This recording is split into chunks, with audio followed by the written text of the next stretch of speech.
What's up, guys? Welcome back to another video. It is JT Traveler, and today we're going to be reviewing the Kings Peak 2 backpacking tent.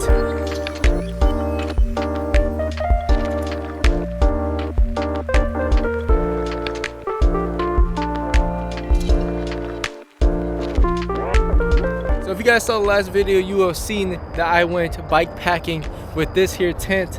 I had this in my backpack, and oh boy, I had experience. So I'm just gonna give it a review based off of one camping trip. Let's start by setting it up.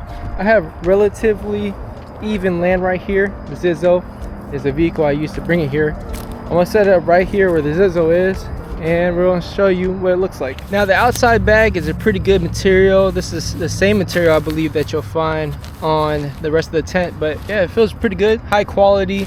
Everything in this package is high quality, so you're not missing out on anything for what you pay. I think it's priced really good for what it is. So right here is the bottom tarp. It's a really good material. It's kind of thin. It's not the thickest thing in the world. So there's that. And this right here is the main tent. My past video has a time lapse of me setting the whole tent together. I'll go ahead and set this up right now so that we can go through its features. Okay, so here goes the tent all staked out. I didn't really fully put the stakes in just because I don't know if I'm supposed to be over here or not. But anyways, this is the tent. It's a pretty cool tent. As you can see, it's shaped like a big coffin, which is an interesting shape, and I will give my feedback on that later. But we have this very nice high quality mesh on the outside. No bugs come in this, which is really great. It has these awesome wing doors on both sides, and to put them up, all you gotta do is roll it up, and it has these handy dandy straps that go in right here. So once you roll it up on both sides, it looks like that, and you have plenty of space to hop in. You get in and you can go to sleep. It's a very nice inside. On this side you got way more headroom towards the feet area, less headroom, but you do get a decent amount of space down there.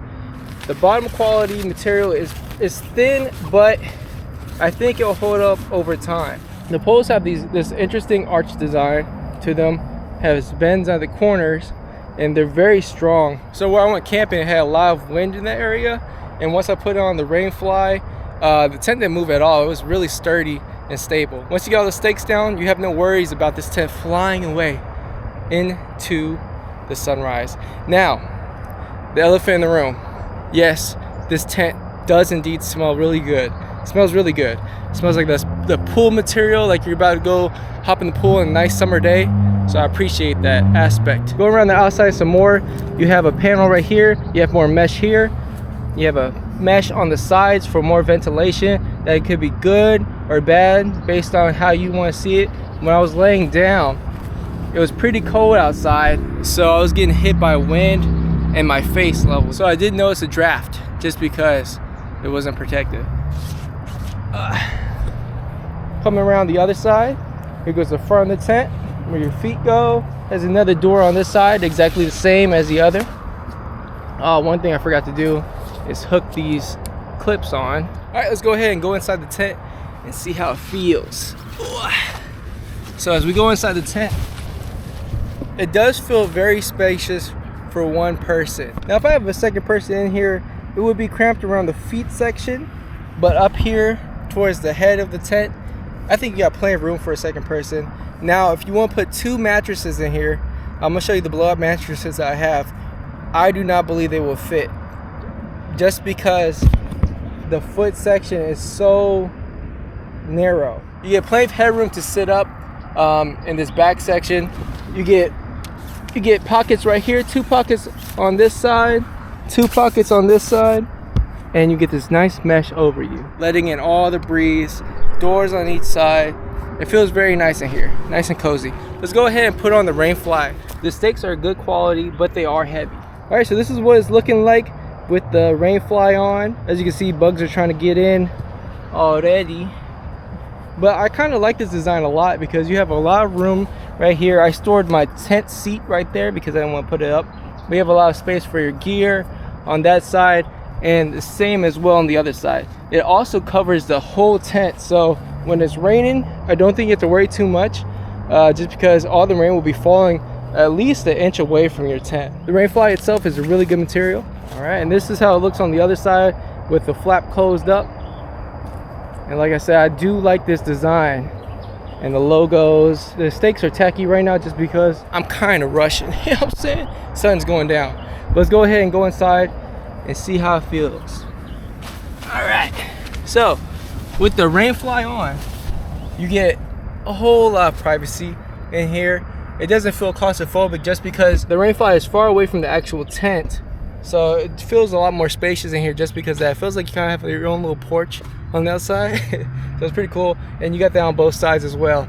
Now, my number one issue with this Rainfly is that bugs like to get trapped in here. And when they get trapped, they slap against that tarp all night long. So it was kind of annoying, but I learned how to tune it out after a while. So that's my number one gripe with this. Other than that, it shields you from the sun, as you can see, and it keeps the wind away from you. Now I've placed my camping mattress in here, and as you can see, there's really only space for one mattress in here, and there's no way a second mattress is fitting in just because of how narrow that foot section is. You do get a lot of headroom up top and on the side, but at 5'11", my feet were still hitting the tent that sags down here, and my head was also hitting the tent that sags right here. If you stake it really tight, I don't think you'll have that issue, but you have to make sure you stake it tight on all sides. It also has a hook up here for a lantern or whatever you want to put up there, so that's very handy. And I think that's pretty much all the features of this tent. So let me give you my final thoughts and my experience with the King's Peak 2 backpacking tent. Now overall, the King's Peak 2 is a really good tent, and I give it an 8 out of 10. The quality is there for what you pay. I'll put the price right here. It's a very solid competitor for a tent that's not freestanding. So that brings me to why this tent is not for me. Me personally, I want a freestanding tent. You don't have to worry about making sure that all the stakes are right in the right place. And even though this tent is easy to set up, I feel like a freestanding tent is a little bit easier, in my opinion. Also, the reason why this tent is not for me is just because of that bug factor of the bugs getting in and they taking forever to leave the tent while you're just trying to chill out. They're just kind of slapping against the tarp. Me personally, I do not like the vents right here. I like a tent to be very insulated for my purposes, just because I like being warm at night, and that was letting in a lot of cold air personally, so I did get chills. But I think for the average person that goes backpacking in hotter climates and whatnot, I think they'll enjoy this tent for sure. But overall, I think it's a really good tent, really good features, really good quality, and I think it's worth it for that price tag that they have it at. Thanks for watching. Please like and subscribe. Have a good day today, tomorrow, and yesterday. Adios.